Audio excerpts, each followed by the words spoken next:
And anyway, as we learned today, when it comes to the sanctimonious virtue signalling and obsessions of the woke left, the joke is always on the poorest and most vulnerable people in our society, on everyday families, on hard-working dad and mum businesses, and most of all, the joke is always on our kids.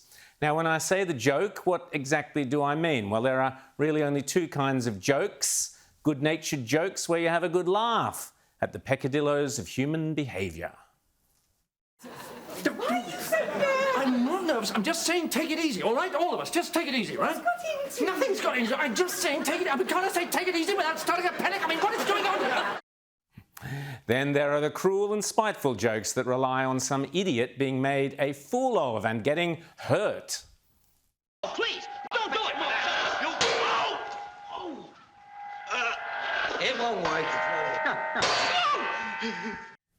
One common denominator in humour is obsessive behaviour, which brings me to climate change. Climate change is the cruellest of all woke jokes. A joke built on not one but two bizarre obsessions. The extreme obsession that the planet faces imminent destruction due to human activity, and the arrogant obsession that it is within our power to reverse this process. I'll get onto both of those obsessions in a moment. But it is a cruel joke, because the proposed solutions required to tackle so-called global warming may well inflict unbearable pain and humiliation on those most vulnerable in our communities. It'll destroy livelihoods, destroy jobs, ruin communities, and is likely to inflict almost medieval hardships on our kids, as Nigel Farage was just saying. Almost on a daily basis, we are confronted with outlandish claims that have no basis in observable evidence, but rely on computer modelling, the same sort of fanciful modelling, by the way, that was so destructive during COVID.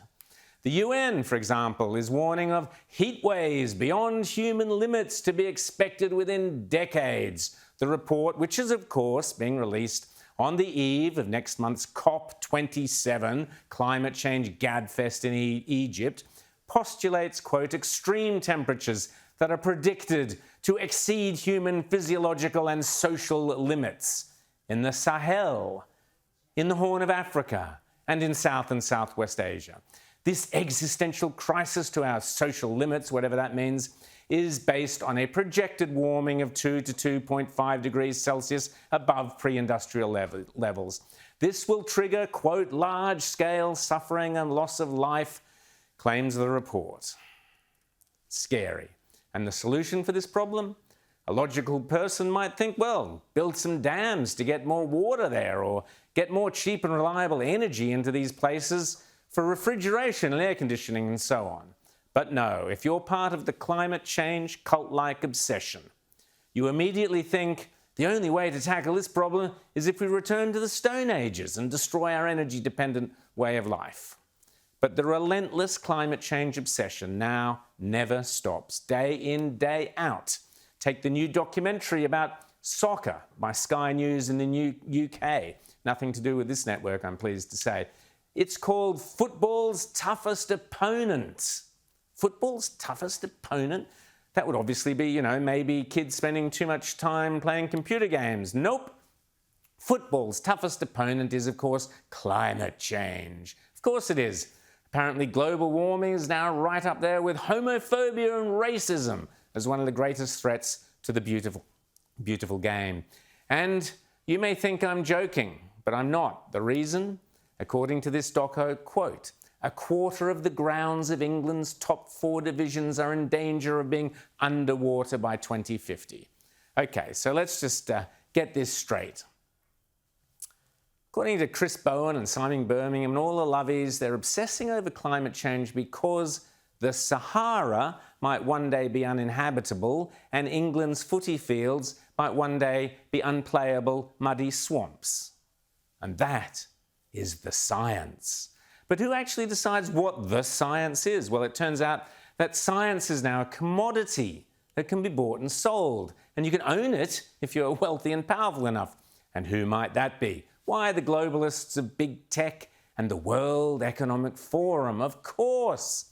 Here's the United Nations Under-Secretary for Global Communications blithely announcing how she and her big tech buddies now own the science. You know, we partnered with Google, for example. If you Google climate change, you will, at the top of your search, you will get all kinds of UN resources. We started this partnership when we were shocked to see that when we Googled climate change, we were getting incredibly distorted information right at the top. So we're becoming much more proactive. You know, we own the science, and we think that the world, you know, should know it, and the platforms themselves also do. But again, it's a huge challenge that I think all sectors of society need to be very active in. So don't believe what you see on Google, because they've rigged the game already. There you go.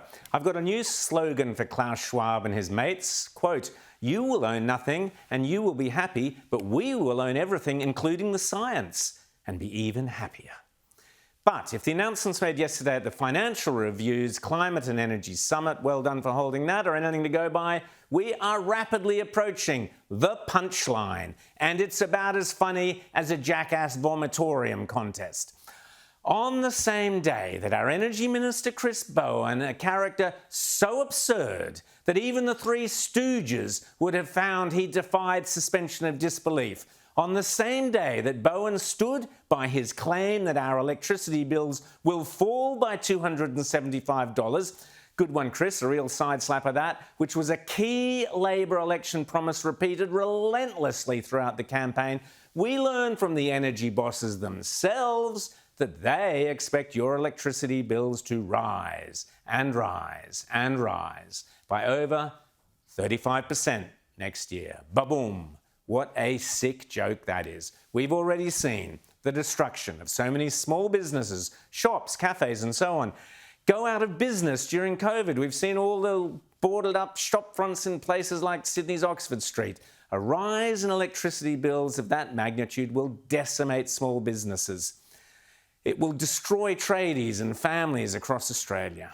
At the same time, the entitled classes will be coining it in, as they did during COVID. Woohoo!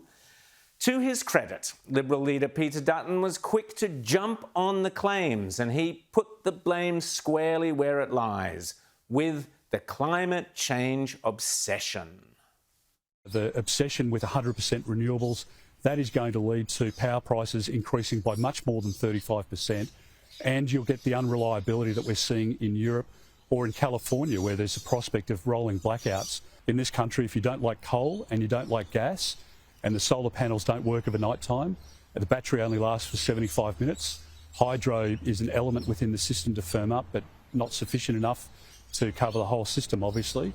Then the lights are going to go out at some point. We'll support good, sensible policy, but the obsession by Chris Bowen to close down coal-fired generation, to make gas even more expensive than it needs to be, that is going to lead to a catastrophic outcome.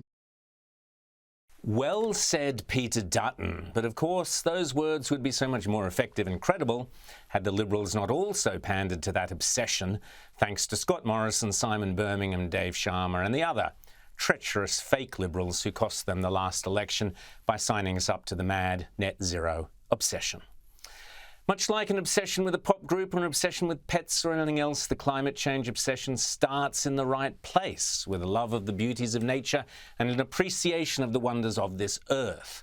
All of us who appreciate the natural environment would love to see waterways, especially in the third world, cleared of plastic garbage and bottles and chemicals, and the air and land free of disgusting pollution. And indeed, that's where all our efforts should be spent. But they are not. Quite the opposite. As I shall reveal in a second, one of the world's greatest plastic polluters of rivers and seas is sponsoring the next climate change conference. The big lie that has been drummed into a generation of school kids is that somehow by reducing carbon emissions, we magically clean up garbage and pollution, if only. The reality, as Ian Plimer points out in The Spectator Australia next week, is that the renewables industries are themselves responsible for destroying the natural environment through the massive increase in mining for rare earth minerals needed to produce wind turbines, solar panels, batteries, and so on, responsible for the sterilization of the natural lands they are built on, as well as leaving future generations with a terrifying waste disposal problem of leaching chemicals and hard to dispose of scrap metals as solar panels and windmills and batteries and all the rest of it reach the end of their natural cycles, life cycles, and have to be replaced. It will be the very same kids who are now so earnestly pleading for renewables who will be the ones who inherit this horrendous mess. Unhealthy obsessions lead to self-destructive behaviour. When we are obsessed by something, we tend to let all other considerations fall by the wayside. If you want a good analogy of Chris Bowen or indeed Matt Keane and their obsessive pursuit of net zero, think of Gollum and his ring.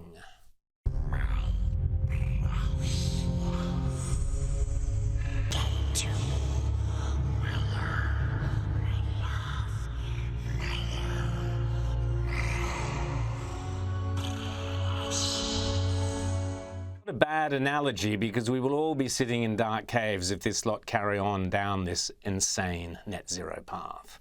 Closing down our major sources of baseload reliable and non-weather dependent energies, such as closing down our biggest coal mine, Victoria's Loy Yang, with nothing remotely comparable to replace it, is a folly that is almost beyond comprehension.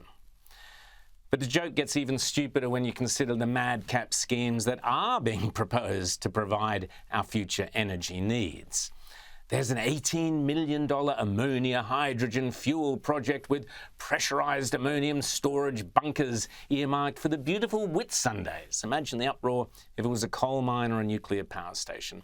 This plan includes, quote, the region's first zero-emissions 29-metre long sailing catamaran that will transport up to 172 passengers per trip from the mainland to the Whitsunday Islands. Can't wait.